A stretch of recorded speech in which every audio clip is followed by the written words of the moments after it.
Hello, my dudes, and welcome back to the Mike and the Press Pass podcast. I'm Michael. I'm Dave. There you go. Because switching it up like you guys. Dave today.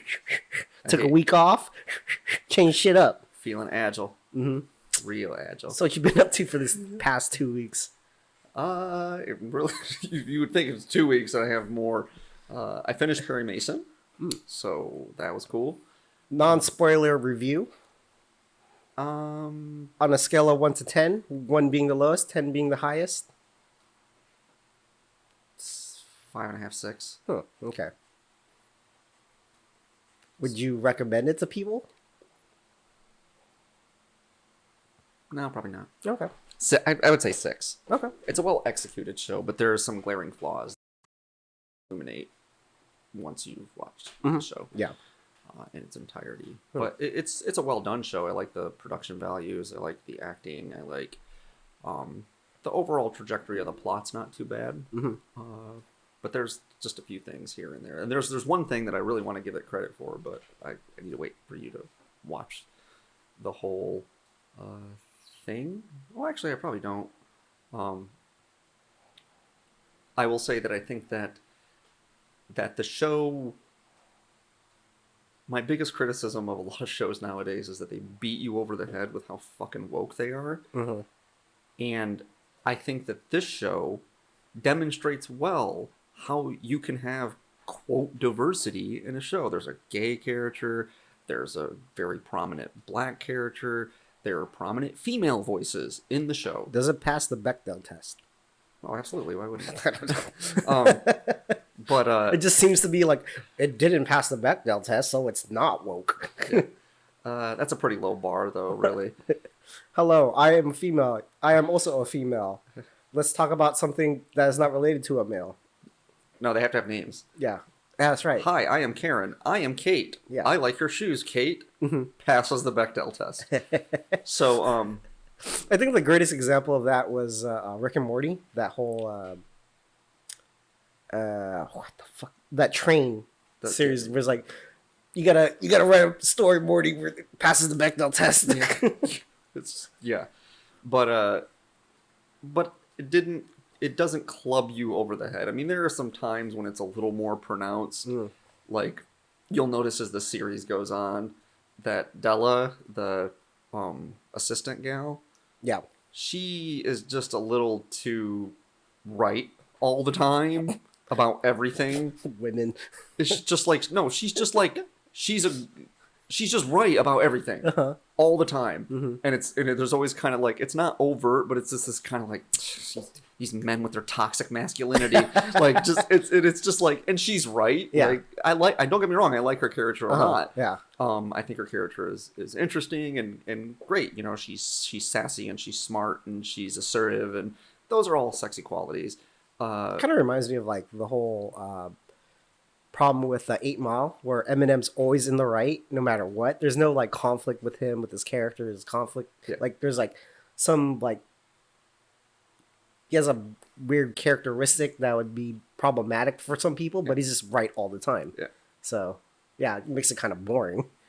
Well, luckily, most of the conflict in that movie is external. So, and yeah, but he doesn't. Yeah, you're right. It's like his any inner conflict he has to do with his pride and his ego and like, you know, making something of himself and like that. But it's not like, yeah, anytime he has like a beef with someone, they're just like, you fucking white boys, and he's like, what? I can rap, motherfucker. I'll slap the shit out of this motherfucker. Yeah. So, but yeah, so I do appreciate that about the show. So it is a little woke, but it's not like it's fine. Yeah. Like I don't dislike the show because it's mildly woke, because I don't dislike mildly woke stuff, because I feel like the SJWs do have a point when it comes to like more black and gay characters and prominent roles and things, and women having some semblance of like a backstory and a characterization that isn't other than just like someone to put doting over a man or something like that. Yeah, just something to put your pee-pee in. And so I get that, and it's one of the best things about Fury Road is it's almost entirely a female cast, but it doesn't lack in depth or plot or richness or any of that stuff. And so I think that, like, if all stuff that were quote unquote woke were like Perry Mason, I'd have no beef with it because it's well written, it's thought out, like it's mapped out. The characters have clear motivations and understanding of one another.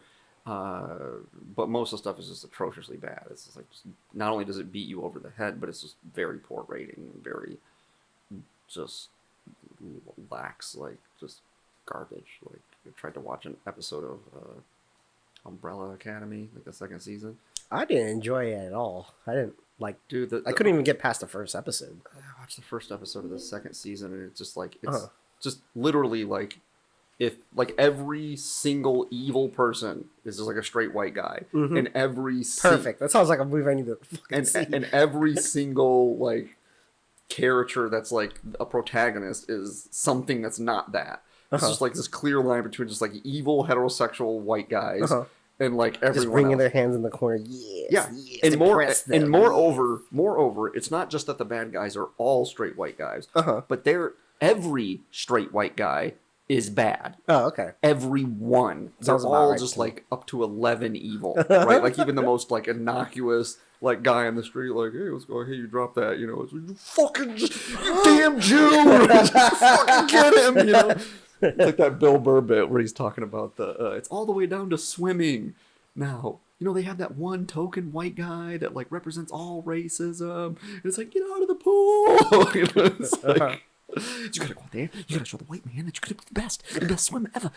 It's like, come on, we've seen that story, man. It's like it's just getting more pronounced instead of less pronounced. Kind of annoying, but so I finished that. Got back in the saddle with some debate stuff with Chris. So that's cool.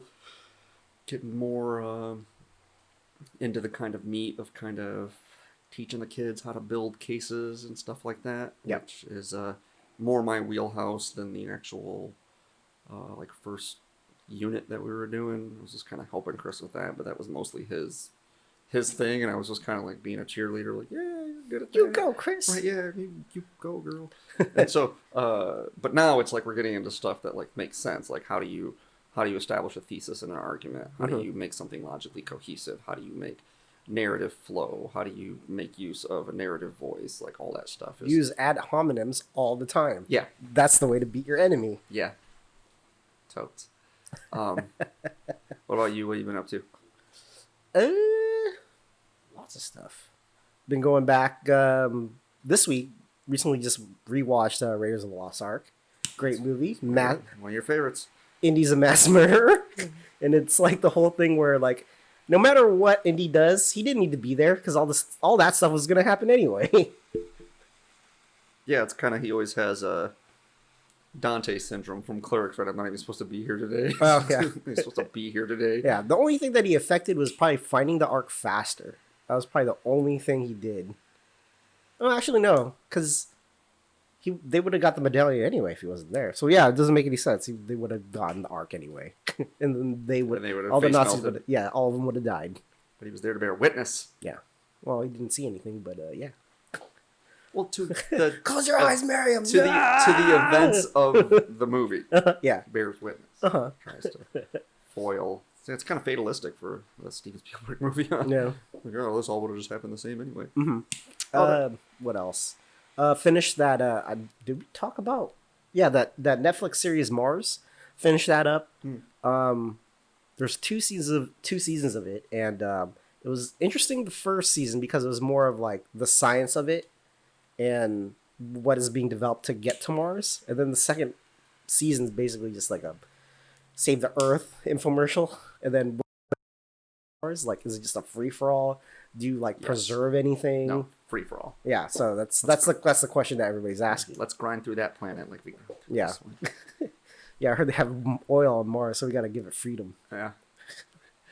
It's Oh, that's another something I did. I finally got the green light on that D&D story. It was or just not really D&D, but like gaming in general.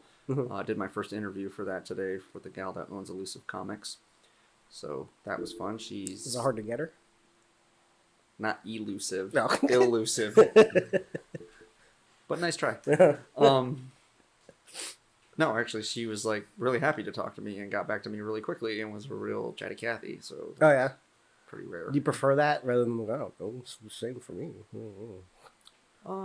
Generally, I mean, part of what drew me to this story is that I don't write a lot of A&E stories, and generally speaking, I'm used to dealing with bureaucrats and politicians and people that are in the corporate world, and so those people generally just have a different MO than The normies, regular people. I get a source for my story. She gets a little plug for her store. It's mutual. Yeah. It doesn't usually play out that way when you're trying to talk to a bureaucrat about some stuff. They always got a million excuses and a million whatever. Yeah. So it's just more of a struggle. Yeah, I do remember the beginning of the lockdown when you try to get interviews with restaurant owners. Yeah. And then it was just pulling teeth, right, for you? Yeah, it was I think a lot of it was just unavailable, but my business is done. Why you want it? Well, how about you buy some shit? Exactly. But so it's just a different style, you're interviewing people, and the A&E stories tend to be more lighthearted. You're not exposing any wrongdoing that someone did or sifting through someone that's trying to mince words or bullshit their way through something and talking brass tacks. You're just writing about something that's the goal is more to entertain, right? Yeah. A&E. So it's just much more lighthearted, and so as long as you still take the story seriously, it can still have some substance to it. And it kind of has like a COVID spin on it, but it's not. It's election season now, and so a lot of that, like election stuff and race relation stuff, is like just dominating the news cycle. And so it'll be nice to just write something that's more or less totally devoid of those things. So that was fun. But what else? I saw a little bit of clips of the last fight of the year on Fight Island in Dubai. Gaethje versus Habib. Very good fight. Very short fight. Who won? Habib. Yeah, that's what we didn't we? Yeah. Yeah. Yeah, because it was the UFC is really good cutting those promos. Like, could he beat the best Gaethje?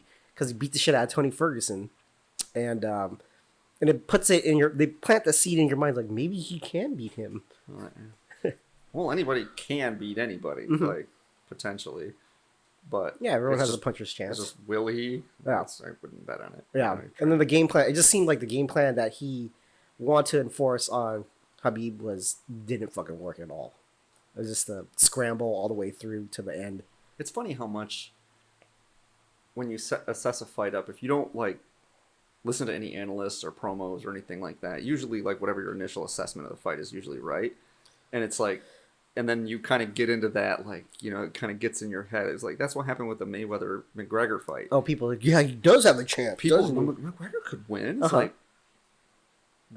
what? No, he cannot. No, he cannot win. He has a puncher's chance. They're throwing fists. But that's just a no. Really. If it's a yes or a no, it's a no. I mean, if you wanted to break it down by a percentage, what percent chance does he have? Then yeah, you could say he has a chance because everyone has a chance of anything, really. Yep. In some non-zero chance sense of the word. Slip out a bandana peel and get knocked out. Exactly. But it's not a chance in the way that we think of it as a chance. It would be nearly neck and neck, or it would be a good chance. It was very unlikely that McGregor would catch Mayweather later rounds. There's no possible way. Yeah. The only way that you could probably get him is probably the first or second round. Just come out. Yeah, that's probably your flying punch chance. Windmill. Yeah, but the thing with back to the UFC with Habib and Gaethje was. Gaethje demonstrated that he's the tough dude, willing to strike it out, and is very patient with his tactics. He'll wait and just implement everything. He'll you can listen to his corner. They're yelling out instructions, and he does it. So it's not like he just goes sees red and I'm going rogue. Go rogue on this one. But when you look at that matchup that he, even though Habib controls a lot of people, I just never seen it done this way. So dominant. He's so controlling. He's so controlling, and the fashion that he did it, because usually when you get to championship status, you usually you are better than most, and you kind of hover at a point where if you're a champion long enough, all your matches become just decisions because everyone just knows all your tricks. Yeah, they don't improve. Like they don't start like tapping people out or knocking people out like in the first or second round. Well, from my perspective too, it's like champion for a long time doesn't mean it's like a way shorter time than I would think. Like there's not a lot of people up and down the UFC that have had their belts for like what I would. I mean, there's a couple, but like oh yeah, like he's been the champ for a while, and it was like he's had like 4 or 5 title defenses. It was like okay, that's cool. It's still a lot for combat sports, but we were talking about like the UFC. They have Anderson Silva, John Jones, George St. Pierre. Those guys held it for more than 5 years. Right, but I mean, just the aggregate fights. It was like, what, 12, 13 fights maybe? Yeah, probably around 13, probably the max, I think. Yeah, that's a lot. Like, when you think of time, like, sure, that's a lot. But when you, I always just compare it to boxing, and there's just, like, more... How many times, like, those champions that held it for multiple years, like, how many fights do they do in a year? Because usually on average it's about twice a year for pretty active champions. Because boxing, I imagine, is probably like every 8 months or something like that. I think it just depends, but it's yeah. So Joe Louis was champ for like a decade. Yeah, and I think he had something like 26 title defenses or something that he won. Tomato cans, right? And that's just the heavyweight division, right? So it's like I imagine the smaller guys would fight a lot more. Right. So you have like in the top guys, the guys that are holding it for 12, 13 fights, like, and that's probably only been like a handful in all weight classes for the whole UFC, right? So those guys, like, yeah, that's probably like respectable. Like if you were a boxer, like, and you had 12 or 13 title defenses, that would be like, oh yeah, he's had the title for a while. Yeah. But in general, it's like for up and down weight classes, it's probably like 15 to 20. But there's more guys that have had, mostly because there's a longer history too. Where guys just had longer title defenses. Like I don't even fucking know what Sugar Ray Robinson's record was. How long he had the title. I know he won his first 90 fights. Yeah. Like between amateur and pro. Like he won fucking 90 consecutive fights, or fucking Willie Pep won like 112 fights in a row or something. Like 50-0. Yeah. Like that. No, so 50-0. Handpicking your opponents and wait until they slow down. And like Rocky Marciano, I think, had like somewhere in that ballpark of like 15 or 16 title defenses after he beat Joe Louis. But yeah, I mean, it's just, anyway, I digress. Oh, we're not there yet. We're not. We don't want to tell everybody at the top of the show what we're smoking, so when we get down to reviewing it. No. Pound King. I know. I'll put it on the gram. Padron. 2000. Maduro. It's tasty. Pick one up. Like pause the podcast and pick one up at your local tobacconist. Always good. Cigari. And speaking. He's like, hey, what's up? That's what we're telling them. Bury the weed, that's cool. Right. Hey, easy. Anyway, speaking about fights, did you actually listen to the whole JRE with Roy Jones? Probably just like half an hour, 40 minutes of it. Okay, that's a good chunk of it, at least. Yeah, I mean, decent. Yeah, it was mostly about very soothing. That was like ASMR for me, like black dudes telling me about stuff. Like, feel me? You trying to mess with Roy Jones? Roy Jones don't play that band. Yeah, mostly that. RJ gonna come out and fuck you up. It was this segment about, kind of about, lead up to the fight where he's talking about like, their camp is playing tricks on him. It was like, all right, we can do this. Because I thought it was gonna be like 6 weeks. There ain't no way Mike Tyson gonna come out Roy Jones Jr. in 6 weeks. Yeah. So I was all about it. I was like, oh yeah, I'll get back in shape when I get down. what do you walk around? I'm like, I'm about 220, but I'm feeling good about 210. You feel me? Yeah. He's like, that's that's what nobody else ever done that. I just wanted to do what the fuck is that guy's name? Who? He kept talking. I don't know who this boxer is. Yeah, it seems like it's an old timey from like boxer. the late 1800s. Yeah, it's like he went up from like middleweight, heavyweight, and then went back down. Yeah, and then went back down and recaptured it.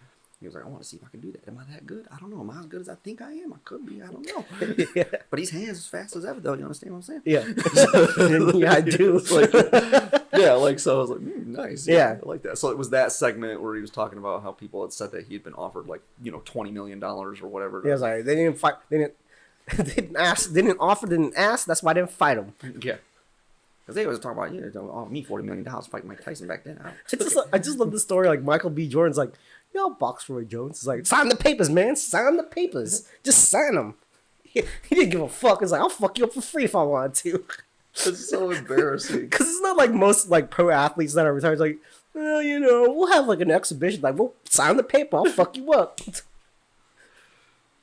Yeah, because he's not like Roy Jones Jr. ain't like some aw shucks kind of guy. No, he's not. He's not. He's like he's a good amount of brash for me. He's like, all right, I can get it. No, that's why I love him because it's like sometimes like right in that interview where he's talking about, like he's like and like in 6 weeks there ain't no way he's coming after me. Like he's like, you can see what's up. I'll keep him at a distance. And 12 weeks. He's still got a chance. That's how Mike's at. And like just when he feels him starting to get like a little arrogant, then he backs up and he's like, because ain't nobody I wanted to fight more than Mike Tyson when he's in his prime. Yeah, that was like the only motherfucker that I thought. Yeah, like, yeah. It was like, all right, he's gonna put some respect on the name a little bit. Yeah, and then the whole him like.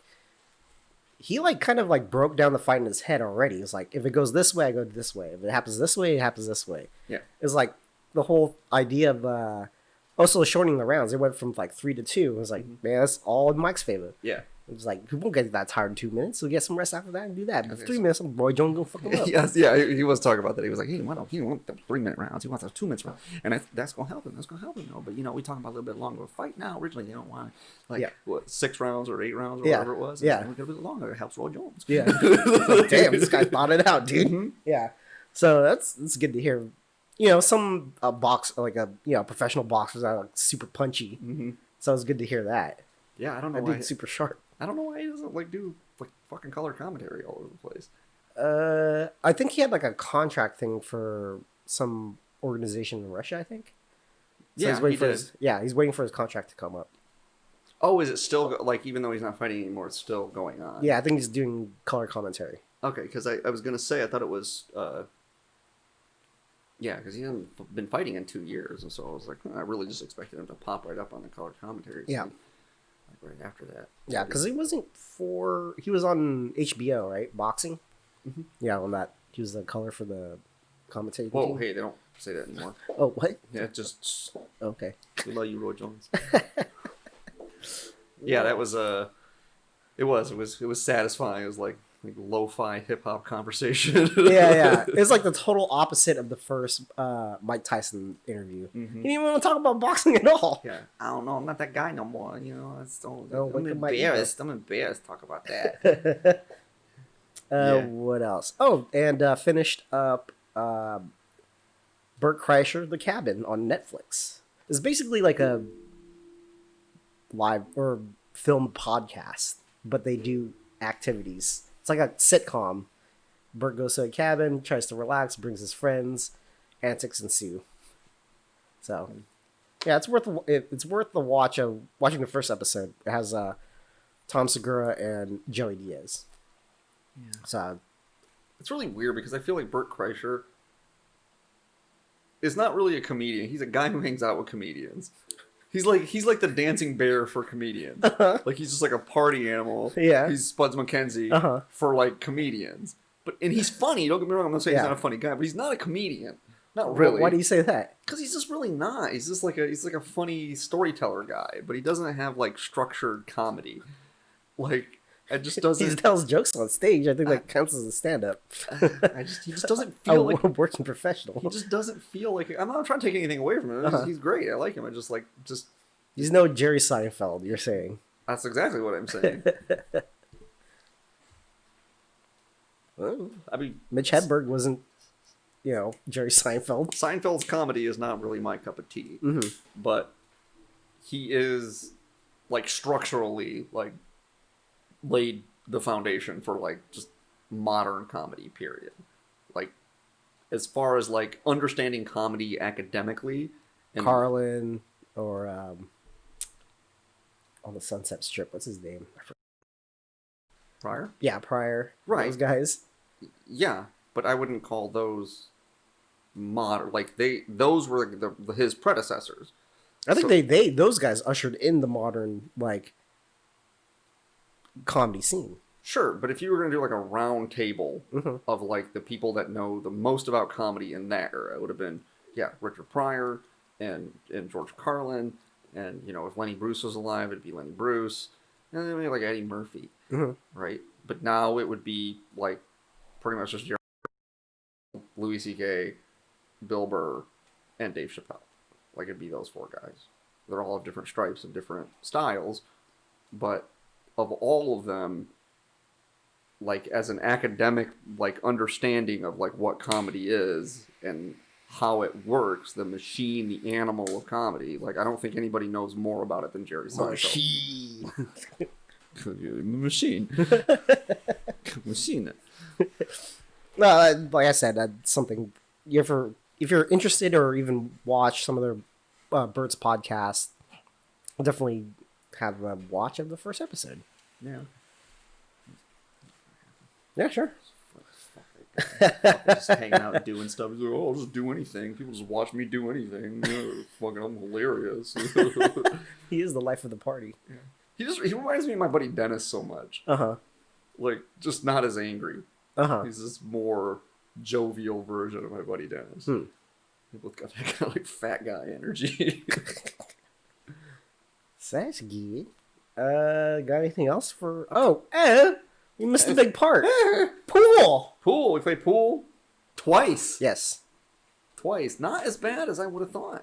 I'm about probably a week away from, getting it back. Yeah. Even though I was not that good to begin with, was like. No, I saw it at the end of the set. Like you shot some strong games you lost, but strong games. Like the game that you won in the front half of the set. Like probably the last two games we shot, even though you lost, you shot way better those games. Even though yeah. Like it was. It's not like aiming for like a pocket and it just goes the other way. Like okay, shit. It's just getting into that flow of like getting up to the table and getting comfortable at the table, and I would. Even on like the drive there, the tables are better there over at Edgy's. You don't like the drive there? Don't mind the drive. Yeah. Yeah, I agree. The tables are absolutely better, and not quite as ratchet as I would have thought. Yeah. It was not. Yeah, Qtopia's way more ratchet. Yeah, Qtopia is pretty fucking ratchet. Yeah, like it seems like Edgy's is more of like a real pool hall versus like a college bar that has pool tables like Qtopia. Yeah, Devin was asking me. He's like, hey, I'm thinking about going up to Edgy's today. I'm like, I'm podcasting tonight, and I just fucking went last night, and I got shit going on tomorrow. He's like, I don't know, I got that itch, man. He was like, I hear some like real serious pool players come through there, and I was like, yeah, I would say if they have like a snookers table and they have a snooker table and like 3 billiard tables. Yeah, like that's a real serious place. Yeah, there are no bumper pool tables anywhere in sight. No. They've got 2 7-foots, and they're like fucking got dust all over them. They're going up. Yeah, it's so weird that they have them there. It's like, I guess it's just. Well, because that space there was not like the space where they are is like they don't really have enough space there for another 9-foot. Yeah. And they were like, sometimes people don't mind getting on the bar box or whatever. Like if they just come in and they just want to coin up or whatever, it's like fine. Yeah. But yeah, I really expected it to be a lot worse. Yeah. Like I would say there was a pretty substantial drop. Plus, like when we stopped shooting, like we both were like getting into the habit pretty well. We were both shooting pretty well. 2 or 3 times a week. Yeah, 2 or 3 times a week, and so it was usually 3 to 4 innings on an average game, 2 to 3 innings on a good game, almost pretty consistently. So in 2 hours, we were getting up to 12, 13 games. Whereas, I think we got an 11 and we played for 2 hours, didn't we? Yeah, a little over 2 hours. Yeah, a little over 2 hours. We used to do almost exactly or just shy of 2 hours, and we used to be able to get 12 or 13 games in. Yeah. And so, you know, that's an indication of how long it takes you to get through a game. And so, especially when that first game is always telling, right? Like if that first game kind of slogs along, you're like, oh, it's gonna be a rough night already. But sometimes it'll pick up. But like if you come in and like that first game is like 10 minutes, you're like, all right, let's try to keep this pace. Trying to get cooking. Yeah. So yeah, after usually anything more than 15 minutes a game is just kind of getting a little like, goddamn. Sometimes that happens, but yeah, it wasn't as bad as I thought. So hopefully we can get back into fighting weight here pretty quick in a few weeks. But yeah, it just sucks because it's like 40 minutes of the time is fucking driving there and back. Yeah, when it's sucks. Like that's like could get in another 2 or 3 games. Yeah, like, but you know, as far as I know, Utopia is not open yet, so canceled. Yeah, they might be. I don't know.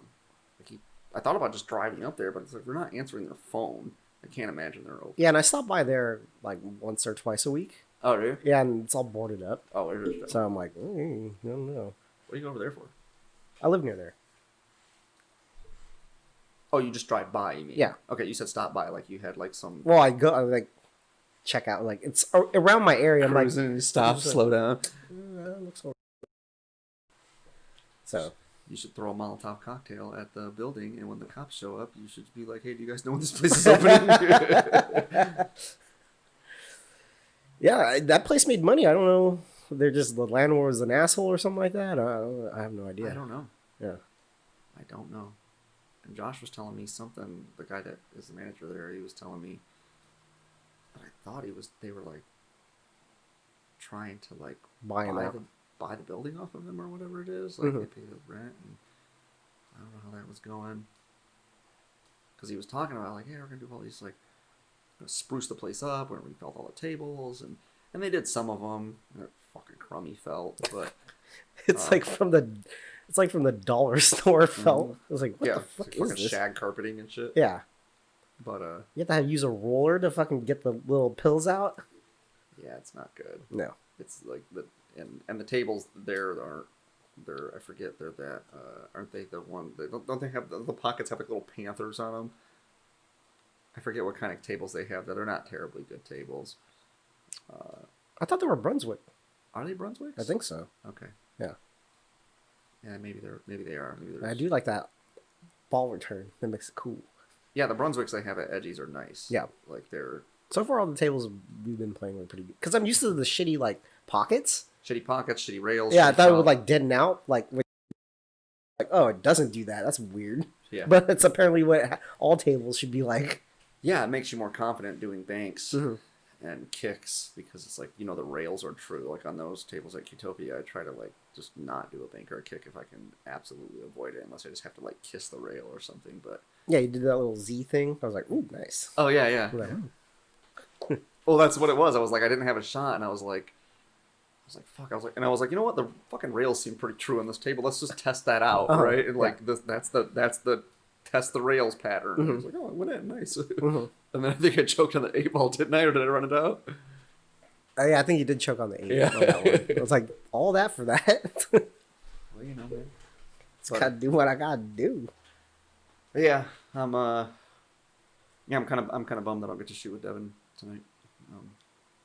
I mean, I read the podcast, but you know, I haven't shot with him in like 5 years.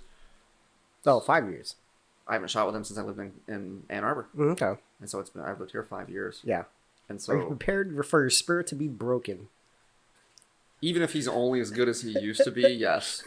And he's just gonna be racking all day. He's probably better. Just rack it. Devin fucks me up when we play pool, dude. Like it's like a greater disparity from me to you, right? Like he's like, yeah. Probably not quite double, but almost. Oh wow. Like that sucks. Right. Okay. So going up to the table like maybe once or twice, like this is not that fun. If we play like okay, well then again though, when I was playing with him, I wasn't really shooting on the regular. I wasn't shooting my best. You're dabbling. But yeah, I don't think he was necessarily shooting. I got the impression too when he shot with me, he wasn't really like trying all that hard. But just to give you a scale, so if we were to play a game of straight pool. if it were to be close in a race to 100, I'd probably have to give you 30 balls, 25 or 30 balls. Mm-hmm. Devin would probably have to give me at least that much weight, 25 or 30, probably. Mm-hmm. If I were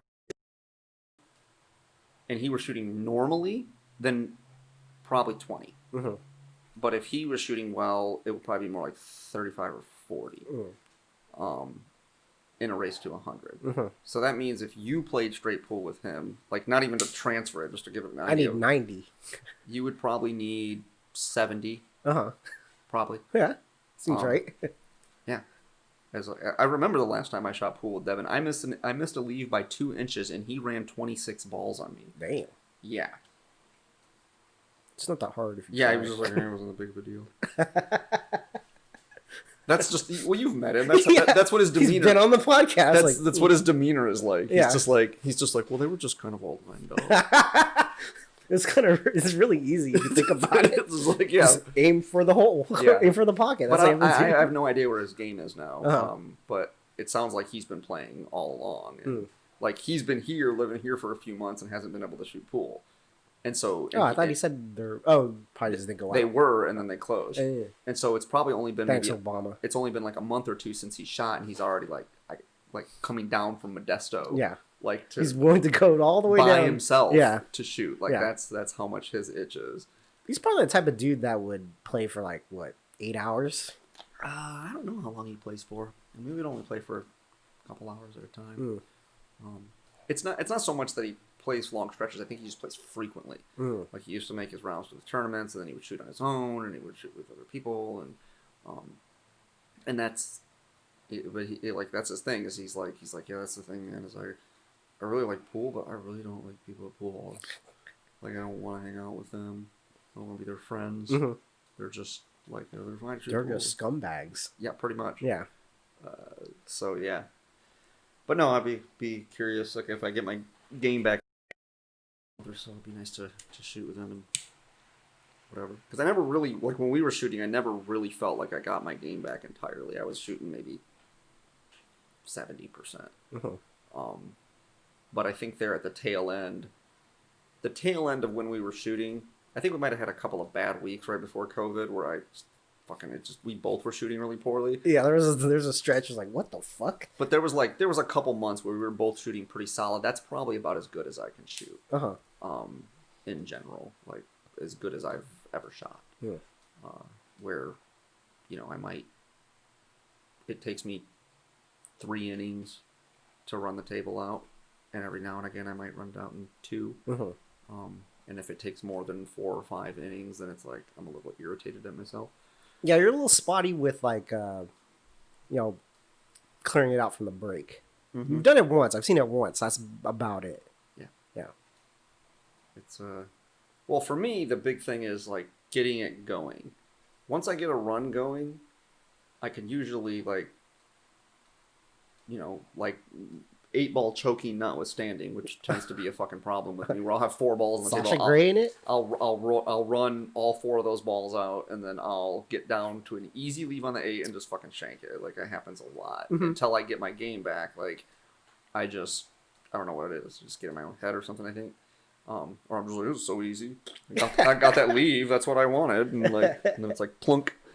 But yeah, I sometimes I can like go on a tear and it'll look like I'm gonna get a run. Like I'm gonna run the table out every now and again. If I get a good break and I put a couple balls on the break, I got a couple easy ones off the get. It's like I get that confidence. And then it's usually the there's one that I leave, and I'm leaving it, waiting for a leave on it, waiting for shapes, and then it's like I end up with like a difficult shot and a difficult leave on the 8, and then I just fuck it up. Well, into the mic, Mike. I can't see. My eyes are going bad. Apparently you had some fun facts for me. You got some factoids. Oh yeah, about Jay-Z. Where's the bumper? I don't know. That's not it. Here Space goes with something to think about. So I remember a while back I did a story on weed delivery. Okay. I don't know if I told you about this. No. I did some story about the marijuanas. Mm-hmm. I forget what the angle of the story was.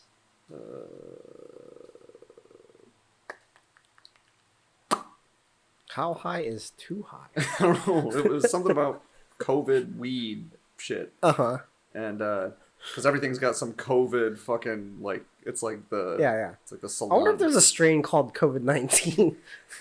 A what? A strain of weed? Yeah, like it's like bomb ass shit. Like I got the bubonic chronic right here. I got the shit that killed Kennedy. Yeah. I always talk about that shit. So there has to be a strain called COVID-19. I don't know, maybe. But anyway, so I was writing this story and it was about that's what it was. It was about the city.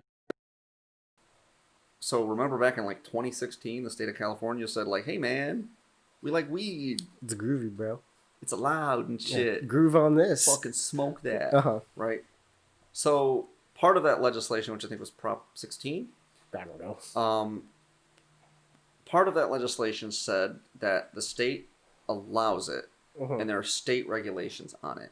However, in an attempt to somewhat honor like the notion of like, cities' autonomy, they said that individual cities can regulate marijuana as they see fit. If they don't do so past a certain terminus, then they reverts to the state regulations. Yep.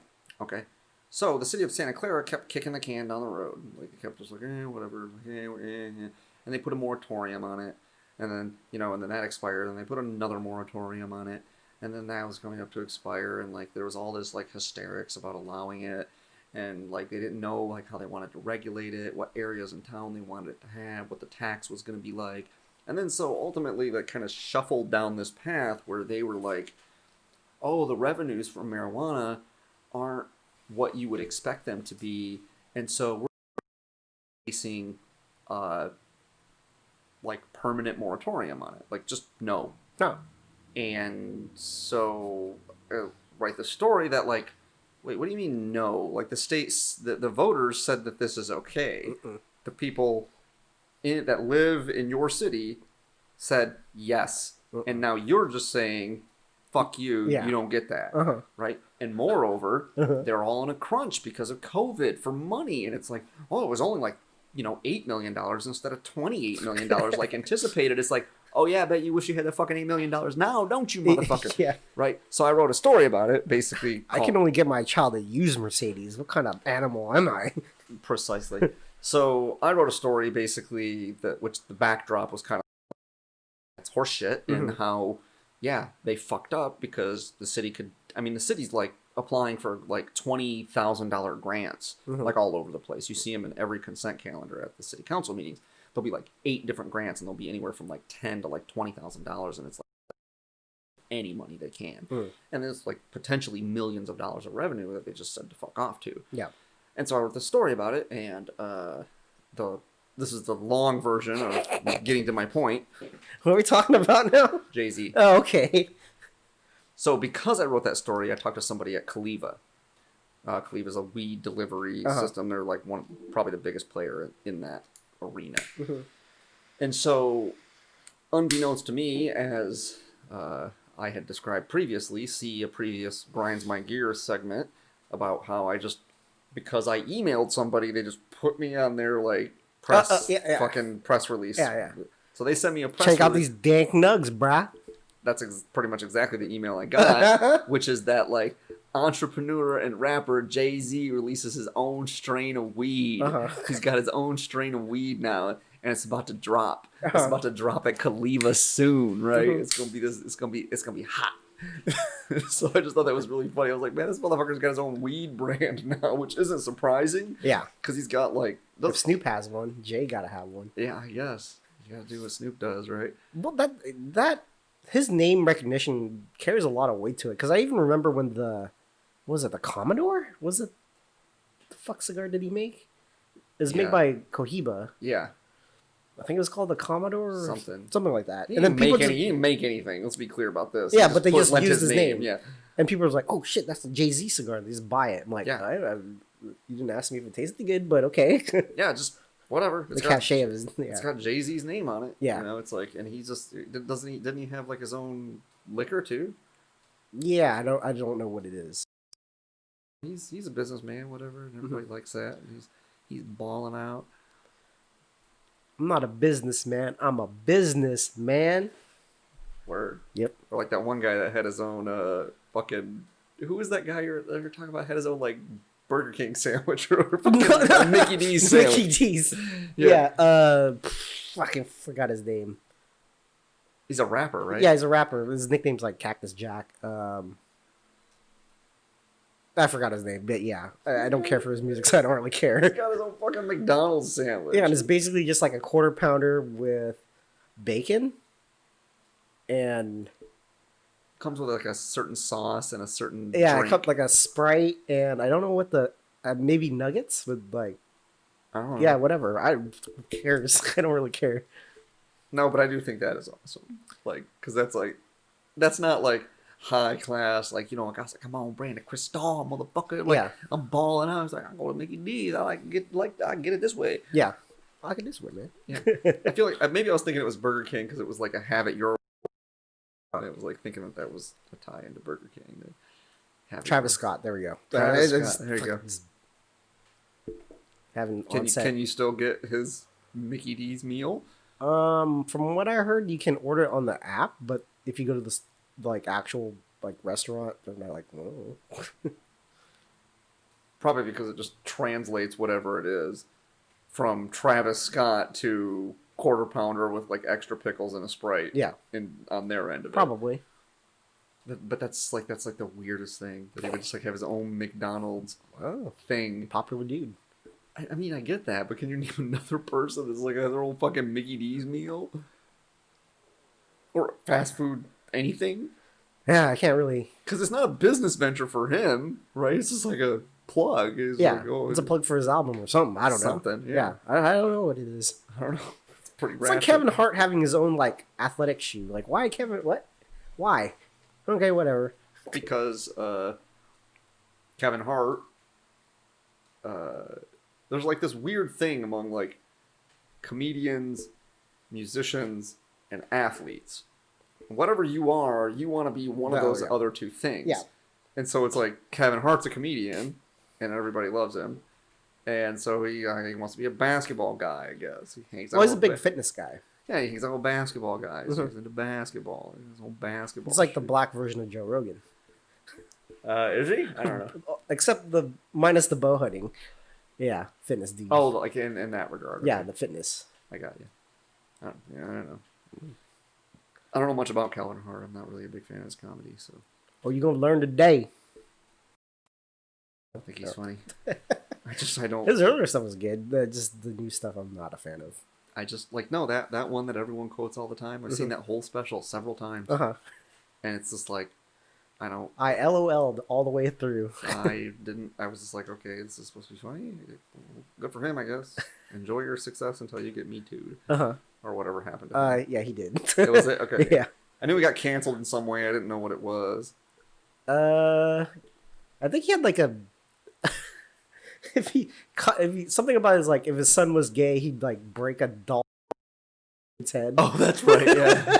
And he apologized. And then it's like, all right, fuck it. I don't care. I don't want to do the Oscars anymore. Yeah, it wasn't.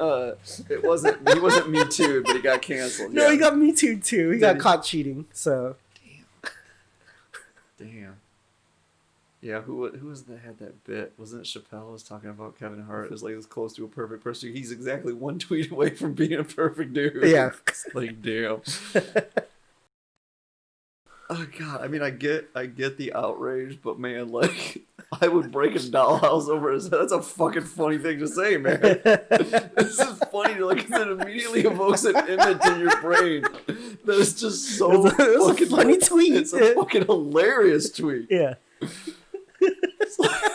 Just thinking about it, aren't you? You're thinking about like what just did. Yeah, the dollhouse is probably bigger than Kevin Hart. He's like picking it up like it's like Donkey Kong or something, bash on Mario's head or something.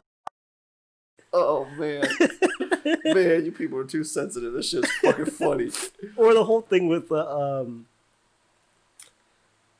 the dude on 30 Rock, Tracy Morgan. Tracy Morgan. Yeah. Where he's like, stab that little, it was gay. What I don't get is like, why is everyone acting like it's fucking news that the predominant attitude in the black culture is homophobic?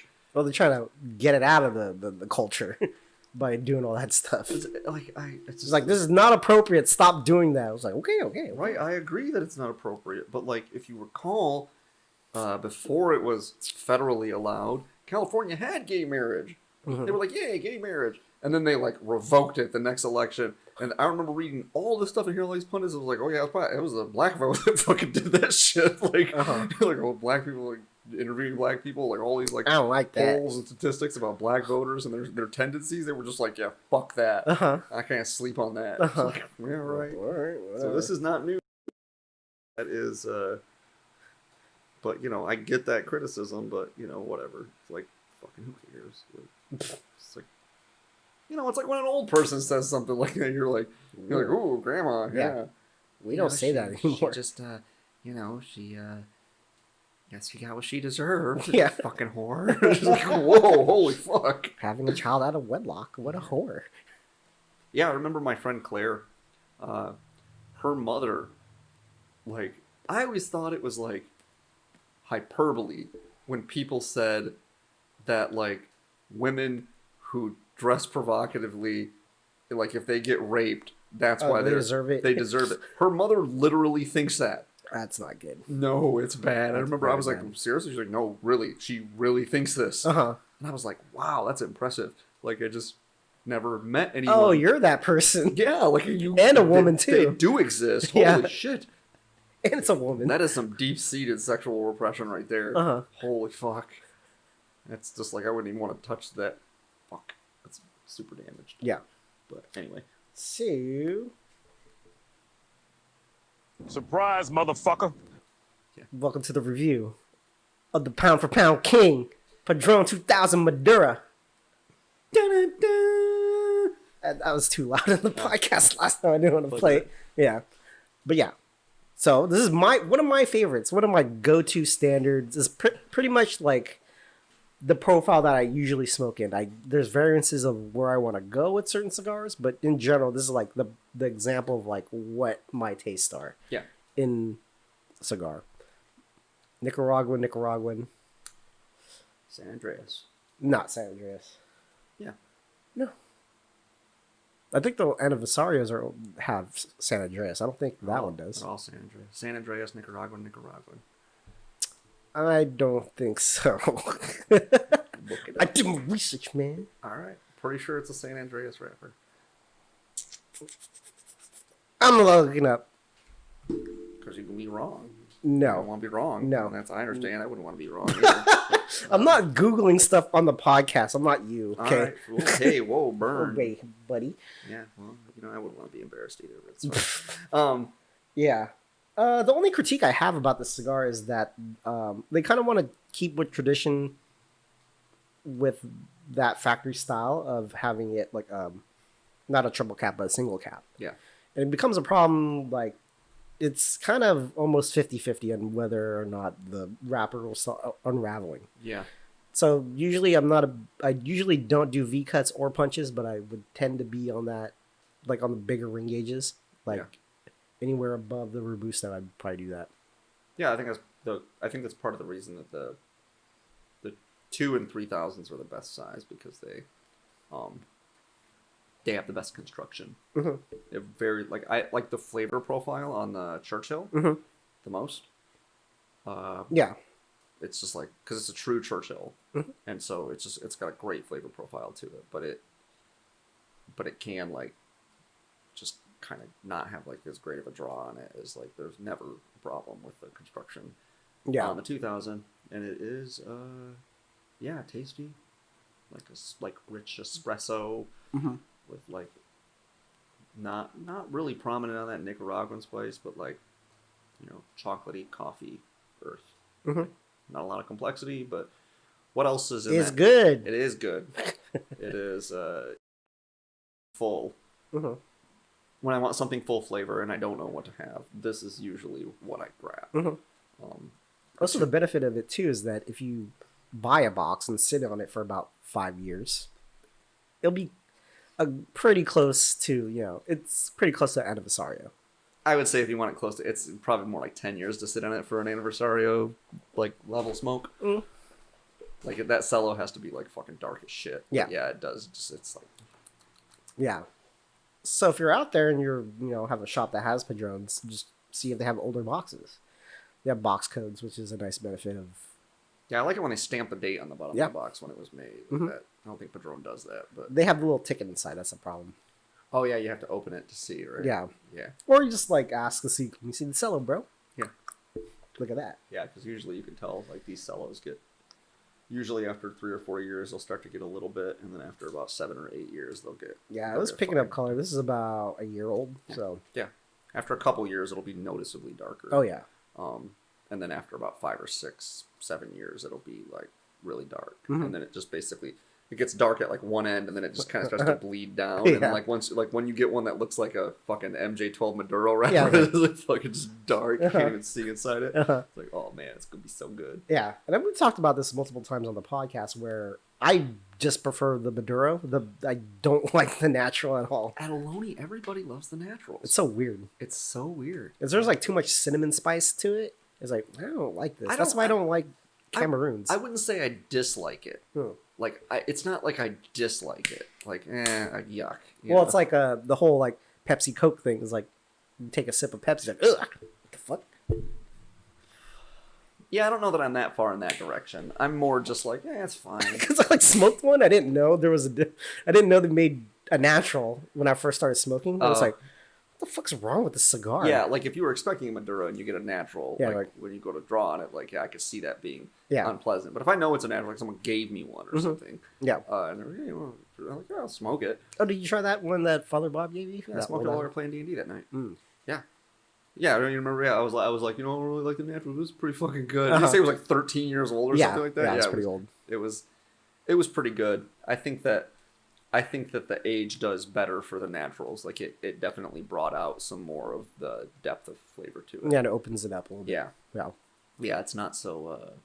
I feel like it's just kind of the naturals just have like too much sharpness to them. Like especially on the light up, they just have like this like. I'm not as big. Although I did smoke the 90-year natural, and that was really good. Oh yeah. Yeah. And that the Padron Connecticut's are pretty good fucking Connecticut's. Yeah, I see people buy them, but like I ask, like, what do you think about it? Oh, they don't say anything. They're pretty good. Okay. They're just not what you want when you want a Padron. You know. Okay. Yeah. It's like it doesn't feel like it doesn't smoke like a Padron. Like if you were to smoke an Opus. Not Opus, but any Fuente that didn't have like the kind of like aromatic core to it, like that slight aromatic note that like all of the Fuente have in varying degrees. Yeah. With, like on the Hemingway, it's more of like kind of like a honey aromatic, and on the Rosadas, it's more like a spice aromatic, and if it didn't have that, it just wouldn't feel much like a Fuente. It would just feel like it just doesn't have the characteristics of a Fuente. Or if you smoked a Tatuaje that had like or my father that had like no Nicaraguan spice in it. Yeah, no pepper. Yeah, just no pepper spice. It'd just be like, oh, it's kind of weird. Yeah. But, yeah, so it's like, I don't know. I think it's part of what I don't like about the Judge, is the Judge is just kind of like all earth and leather, and like, it's just not. Yeah, it's kind of muddied too. Yeah. Like, the thing I like about Nicaraguan cigars, there's a separation in flavor. There's like tiers to it, and they kind of mix and mingle while you're smoking it, depending on the smoke. But in general, there's nuances to it. Yeah. That was just kind of I don't know. It's 2 notes. Yeah. And they're just. And it's not that, for the price and what it is, like, it's not that great. Construction's really not that good on the Judge. Yeah, my buddy Matt loves them. Or at least he used to when they first came out. He was like, I love that cigar. I was like, yeah, it's like. Yeah, I didn't get it at all. Like, same thing with the Promesa. The Promesa seems to be kind of getting at what the Fuentes do with that just, like, strong, like, aromatic, like. And it's just not really my jam. Like the Ofuerta, the Judge, and the Promesa are probably my least favorite of my father's. And I wouldn't call any of them bad, but they're just like not their best showing. Just given how big their fleet is, if they only had like 7 or 8 cigars in their line, I'd feel really disappointed. But because they have 26 in their line, 20 different blends in their line, or something like that. Yeah, that's why I like the original like Don Pepin line. Mm-hmm. They just kept it very simple, and they just had like like limited edition whatever, but it wasn't like 20 different blends of all these cigars. Like, I don't really care. Just give me the core. Yeah. White label, blue label, black label. Yeah, it was weird too because the Don Pepin Limited, the whatever the anniversary one was from a few years ago, just like wasn't. It was kind of like, eh. I'd be kind of curious to. I think we still have some boxes. I'd be kind of curious to try those out, see what they taste like. Because the whatever the one that was it, the 10 or the 15, that was like a like the 15. The 15 with the white box, the big one. Not the Jaime Garcia. Oh, okay. That was the 2017, but it was like 2 years after that. It's branded on my father. And it's darker. Yes. It might even be branded Le Bijou. Those are fucking good. Wow. I think I might still have one in my locker. Frank gave me a couple of them, because he bought like Frank the Tank comes in here, and he's really good about like if I sold him a box, he'd give me a stick out of the box. That's a nice thing about Frank. Yeah. There's a lot of nice things about Frank. He just has one glaring thing, which is he complains a lot. Yeah. And so, but like, if he, like, I would think he was a jerk if he didn't have a lot of other nice characteristics to his personality, which he does, which is like, he's not great at listening. He kind of bowls over people and he complains a lot, but he is thoughtful. And once you gain his respect, like he is better in conversations with you. I've noticed that he talks to some people. He talks to a lot of people very differently than he talks to me, and very differently than he talks to like Adam, and very differently than he talks to Anthony, and like people that he obviously knows and talks to a lot. And so, and like that's not great consistency, but he's got some. He's a generous guy, so that goes a long way, I think. But yeah, like he just gave me one. It's like, here, one of these. And then like he gave me another one for some reason one day. Here, have another one. It's like, okay, sure. You're poor here. Okay, Christmas in the ghetto. Hey, whatever, I'll take it. I am poor. So it's one thing I learned at a young age. It's like, you don't fucking say no to like money or free cigars or free food. I don't do that. Yeah. Like, you have a lot of pride. Like, no, I don't. Nope. Like, sure, yeah. I'm hungo. You got food. It's like, like fucking Bob has fed me probably more than my mother has fed me in my life. That guy's fucking fed me like so much, and I'm always like, hey, you want some money for the food? No. Yeah. Okay. He's got the dad instinct for whatever. He's got the mom instinct. He's not even a mom. Yeah. What else about this cigar? That's kind of it for me. Okay, so what other contenders? Like, what should we review, like, in like subsequent weeks? Because for me, the other the one for me, and then one for you, and then we'll think about something after that. What's one of your favorites? One of the pound for I think the brown label Tatuaje is in the conversation for pound king. That was the cigar that got me into cigars, like the Noella. Yeah, that got me into it. Because I was kind of like floating around, like I kind of like cigars, this and that, and then I actually smoked the Tatuaje Noella. I was like, that's it. I like cigars. Yep. Yeah, me too. I like cigars. Me too. That was the cigar. Yeah. I think maybe even either that size or the Regio, whatever the whatever like the Corona size was. That's like getting like that moment you smoke, you got woke. Like, what the fuck? Like, this is what everybody likes about this. Yeah. It's like, yeah. Because I was smoking all the bullshit from like Altadis in general. Yeah. Like, it kind of tastes the same. Yeah. And some of them just taste worse than others. Yeah. Yeah. The first cigar that I was like, you ever have a Tatuaje? I'm like, no, try this brown label. Okay. Yeah. What the fuck? Yeah. All the flavors. I would say what. Yeah, I'm trying to remember because I mean, Tatuaje has a couple cigars like that. I think the Capricorn Guebo is in that conversation. The Don Pepin Black Label, the Cuban Classic, that's in that conversation. That's a fucking hell of a cigar. But again, like. And the through line with all the cigars is that they're all consistent. Yeah. So have dips in boxes. Yeah. But in general, I would say bad Padrones that I've had, like from the 1000 series, probably 3 or 4. Yeah. And that was a construction issue, not the flavor. Yeah, and Tatuaje went through a rough patch a few years ago where like almost all of their quality on their cigars dipped, but the brown labels were still pretty consistent. Yeah, I think because they roll in Miami. Maybe. Yeah. I don't know why, but it was like, I think they're back a little bit. I was just talking with Adam about this today because he was like, I used for a long time I was kind of touch and go on my father. I was like, yeah, that's. And he was like, yeah. I was like, yeah. I was kind of on that bandwagon because when I first started smoking Tatuaje, probably 2012. I was like really into it. Like, oh man, this company makes all kinds of good cigars. And then probably somewhere around 2015, 2016, I started noticing that it was like, for a year or two. And I was like just about to be like, I don't, maybe these just like aren't that good anymore. And then it kind of, they started, strangely enough, it seemed to coincide with them like in some new releases. They came out with a Ybarro, they came out with the Connecticut, they came out with a new Monster, they came out with like a few things. And I was like, all right, these are all pretty good. And so I was like, okay, I was just giving them a shot, and then like, but yeah, the brown label for consistency is like, unlike the Kahonu broadleafs, when those things are on, they're fucking good. They're so good. But they're not consistent. Yeah. Sometimes you'll get one and you'll be like, it's when it's really on, I'd be like, that might be my top 3. Dude. Yeah, when those are on, it's like especially like that first box that we got here that were like really on. Did we just buy the whole box of them? I think we split that box. Yeah, it was like fucking, we each smoked one. We're like, we're fucking buying the rest of these, bro. Like, yeah. And then there was a couple boxes after that too, and and every now and again you'll get one. Yeah. And like, so normally the baseline for that cigar is probably like a hard 8.5, like, and that's respectable. Yeah. But like when they're smoking good, they're like just a fucking 10. They're really like the good. Mike Tyson of cigars. It's just so good. But they're just not always that good. Yeah. And so it's just kind of a letdown a little bit. So consistency counts for a lot if you're smoking something like frequently. Instead of just dipping your toe in the water and being like, is it good? Yeah, all right, okay, it's pretty good. Yeah. Yeah, that's like one of the markings of a great cigar is the consistency. So yeah, that's why I always put, like, even though I don't smoke a ton of it because it's cost prohibitive, to smoke Davidoff all the time, but I just love Davidoff. Like the normal white label, like people don't think I smoke that, but I just fucking love that cigar. Yeah, like the number 2 tubo. Not even the non-tubo, it's just a regular. Yeah, but like the number 2, like that Lonsdale. Like a Robusto.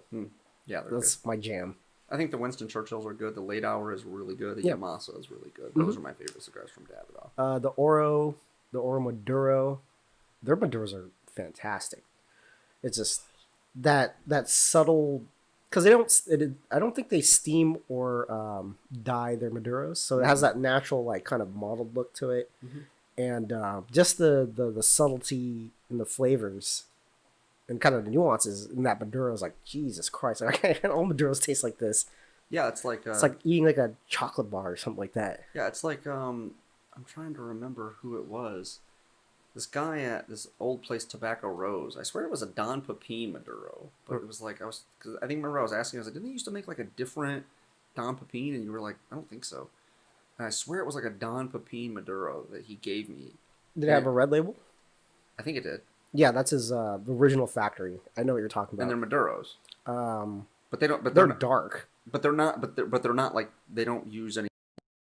It just looks like. Oh yeah. They don't dye it. Yeah, they don't dye it or paint it or steam it or anything like that. And so, like, he gave it to me, and I was like, oh, wow, it's fucking good. Yeah, really good.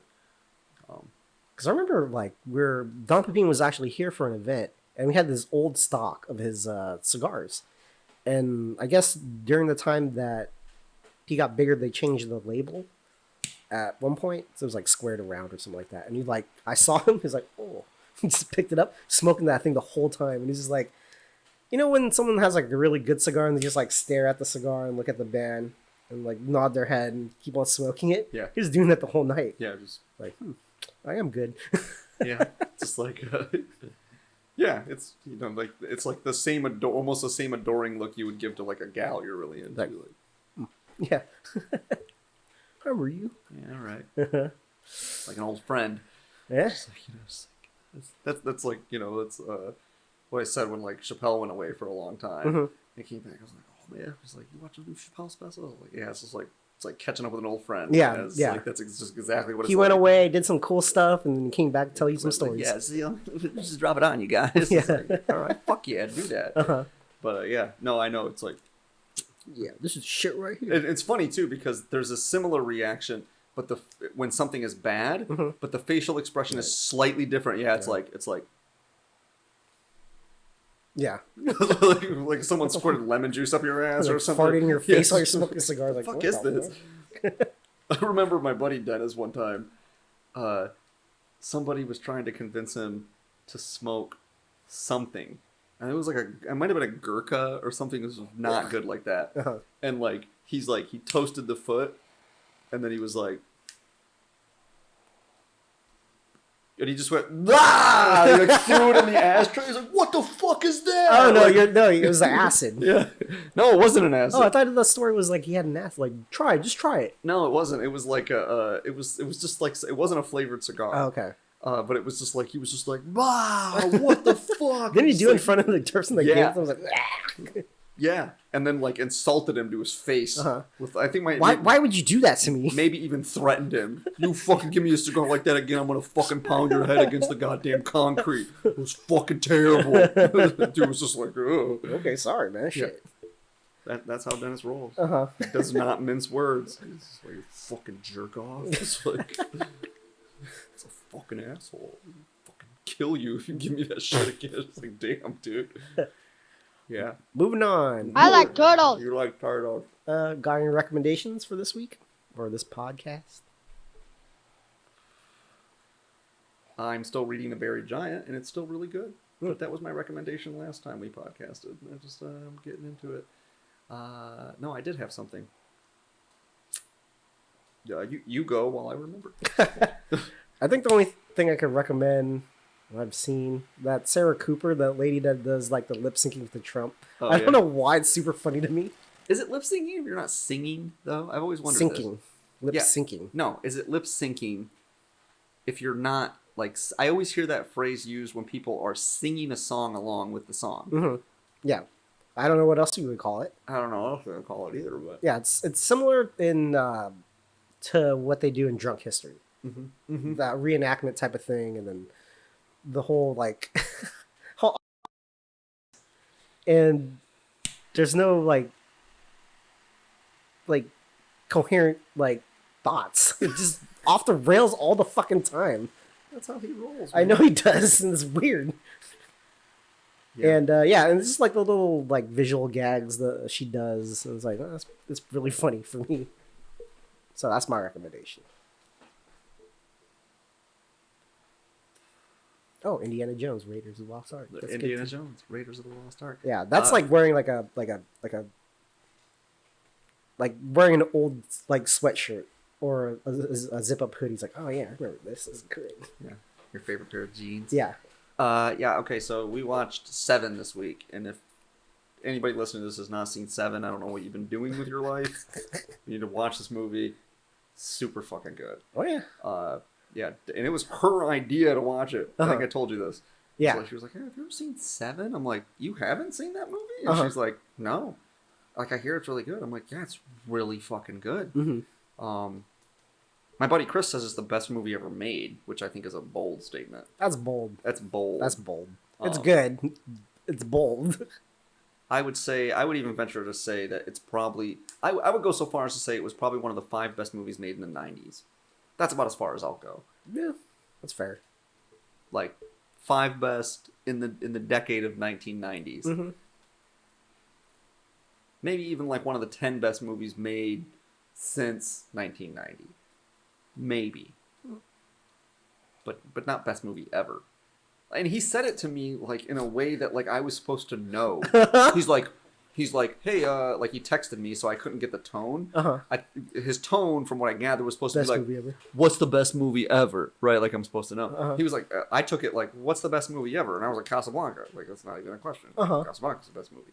No. That's too old. No one watches that shit. And he was like, that's not what I was going for. I was like, oh, so you weren't actually asking for my opinion. It's like, guess what? Yeah.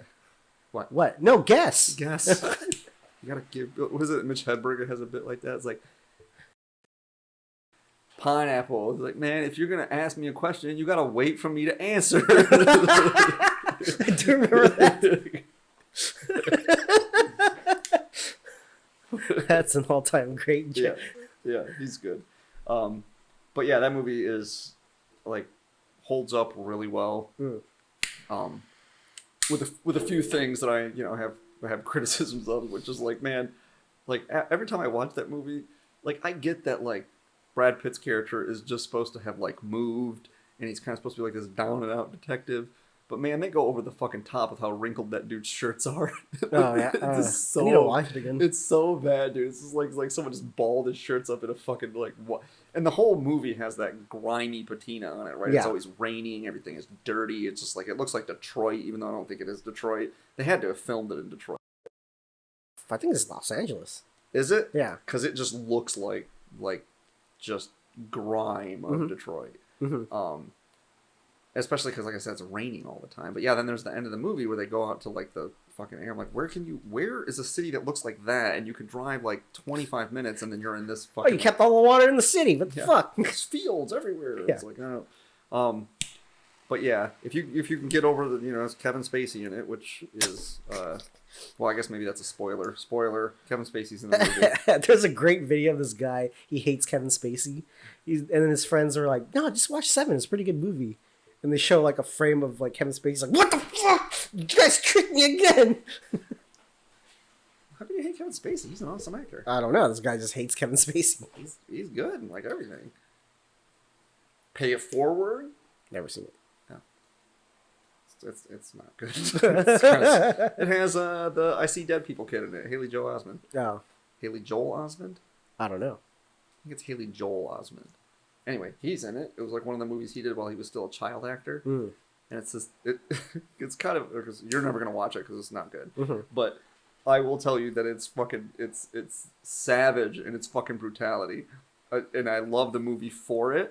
So the whole premise of the movie is this little kid gets this idea that like, it's kind of like an inverted pyramid scheme. So he's like, if I'm nice to someone, if I'm just nice to 3 people, and I can convince them to like be nice to 3 more people, then the world will just be a better place all around. And he gets all these adults on board, and they're like, it's like this thing, like something you read in the news, like the Batman kid or whatever, Yeah, like that. Kid, yeah. And it's just like, oh wow, right? And it's great. And it's like it just like starts to propagate, and it like gets all this attention, and then he gets stabbed and dies at the end of the movie. What the fuck? Yeah.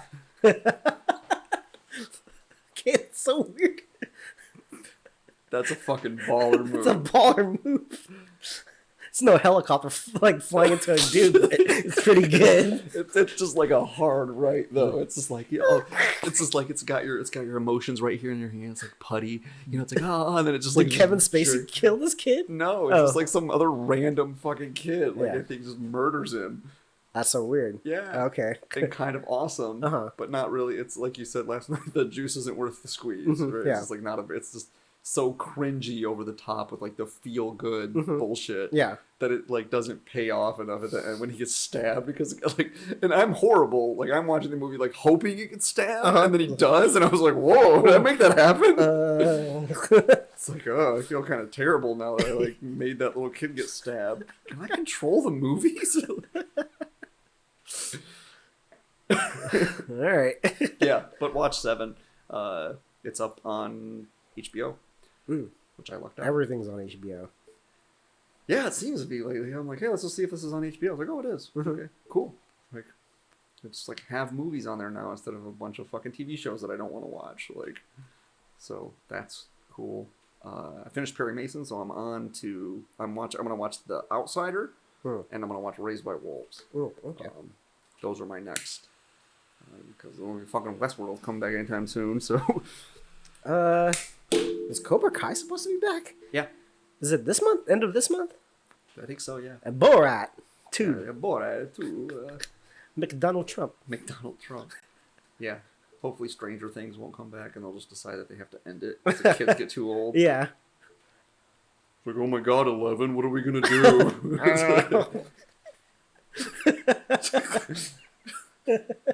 Well, like there's only so much time they have before the kids just get too old. Because even in the trailers, like the kid, like, fucking Mike looks like a grown man damn near. Yeah. Yeah, it's a handsome young man. It's like, what the fuck? Yeah. And so, move along.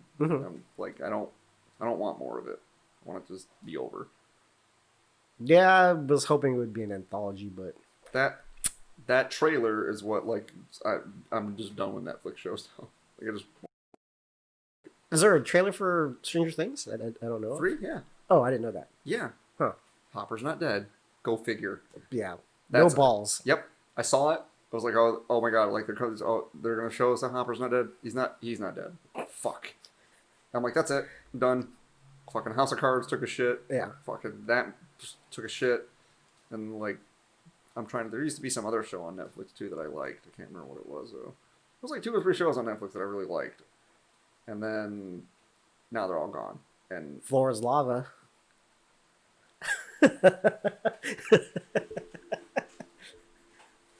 It's a great show. and the lowest common So denominator dumb. sense of the way. It's the dumbest show ever. I was like, how come they didn't make the show before? Because I think Spike TV went under is why. That's true. It's like something like born for Spike TV. Yeah. Whoa. Yeah, I'm just fucking just tired of it. Netflix is just fucking trash now. It's all garbage. It's just not. I don't even remember. I don't even check to see if things are on Netflix anymore. They don't have movies at all. Mm-hmm. And like, I don't look at the new TV shows because they're just all fucking terrible. They're just all fucking terrible. Like, What's that new thing Chris is watching? Like Last Kingdom or something like Uh-huh. that? It's pretty good. I've seen like parts of, a season. I've seen parts of it too, and I was just kind of like, eh. Like if I see something, I'm like, eh. And I just kind of assume it's bad, and I just haven't watched it long enough for it to be bad. That's my assumption. Yeah. If I had enough time to watch it, I'd watch it. Yeah. Yeah. I don't know. But yeah, I don't know. They ruined the brand for me. It took a long time. Kudos to you, Netflix. It took you like... Well, there's other players in the game now, so they can't have all the good stuff. No, they don't have to have all the good stuff. Mm-hmm. Just... They're trying to be... we had the discussion before. They're trying to be everything to everybody. And that's the problem. Because they're not like HBO Max, where like we'll just do really like highbrow good shit. If you don't like it, you're too stupid. No, so they don't only do that, though. They do other bad... They do bad stuff. HBO does plenty of stuff. They do enough stuff that they do some... I don't even have to watch Lovecraftian Country or whatever. Just watch a trailer for it. It was fucking terrible. It looks terrible. Oh, you never saw it? Yeah. So you're just judging it by the trailer. By the trailer? Yeah. Okay. Trailer, like, same thing with The Witcher. I watched the trailer for The Witcher, and it just looks really fucking stupid. I tried watching that. I just didn't get into it. Like, the trailer is cringy. I was like, oh, it's cringy. It might be one of those things if you're really into the books or the games. You're like, yeah, fucking Witcher, yeah. But I'm like, I don't know anything about this Soundtrack stuff. is dope. The fucking Witcher soundtrack is badass. Oh, yeah, you've been playing it on Yeah, there. I Yeah, played some of it. Yeah, it's like, yeah, it's pretty good. Yeah. But no, it's... So, do you know what white hat, black hat marketing is? I've heard it, but I don't know what it is. Okay, I'll explain it to you briefly. You gonna mansplain it to me? I will, but you don't know what it is. So, Netflix is a classic. Here's the thing about explaining stuff. Here's the thing about fucking explaining shit to people.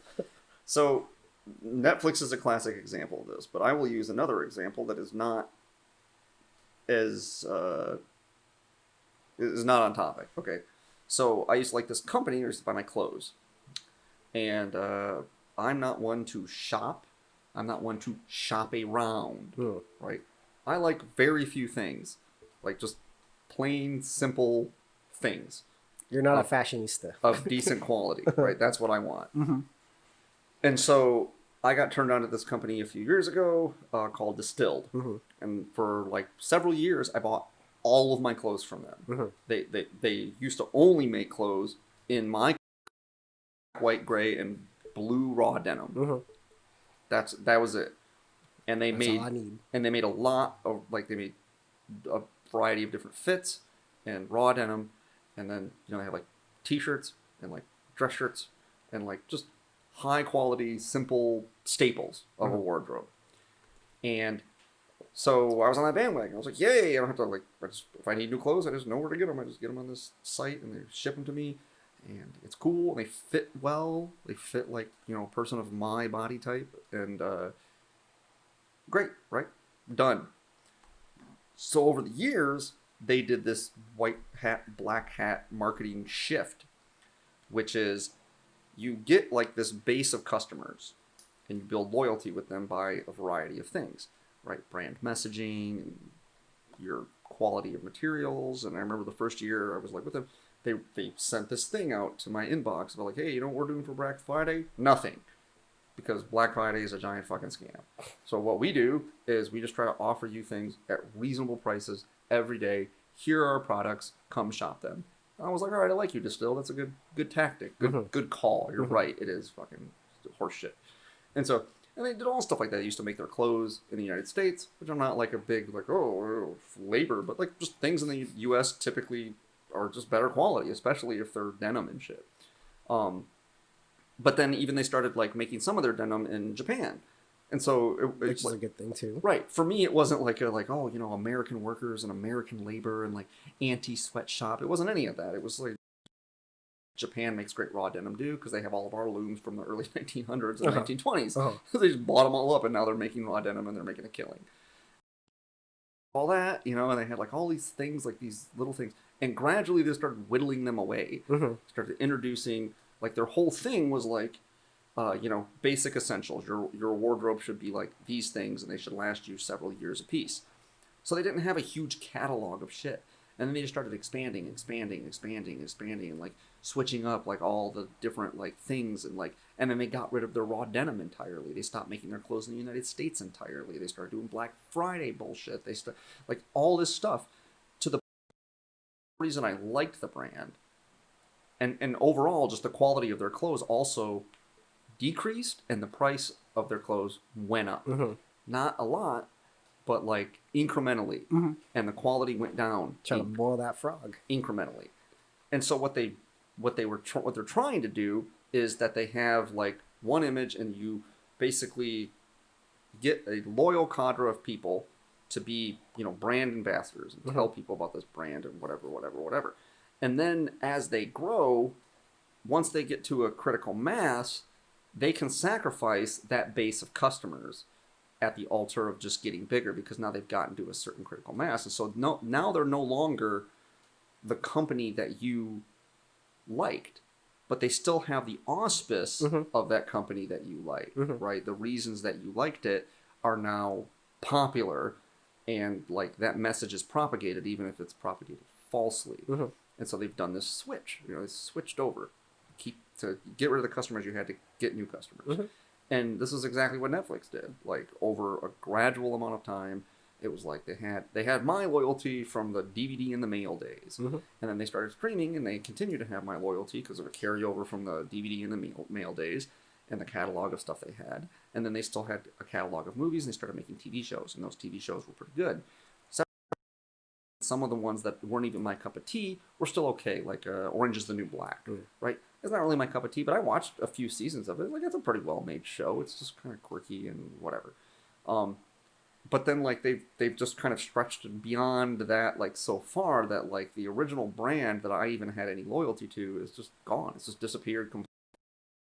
This weird animal has taken its place, and so, like, I'm hip to that, and I'm like, okay, so I see what you've done, and that's fine. Like, if you want these customers instead of me, I'll just go elsewhere. So I will just go elsewhere. I'll go to HBO, and I'll go to Prime, and I will go to wherever else I can watch and stream shit.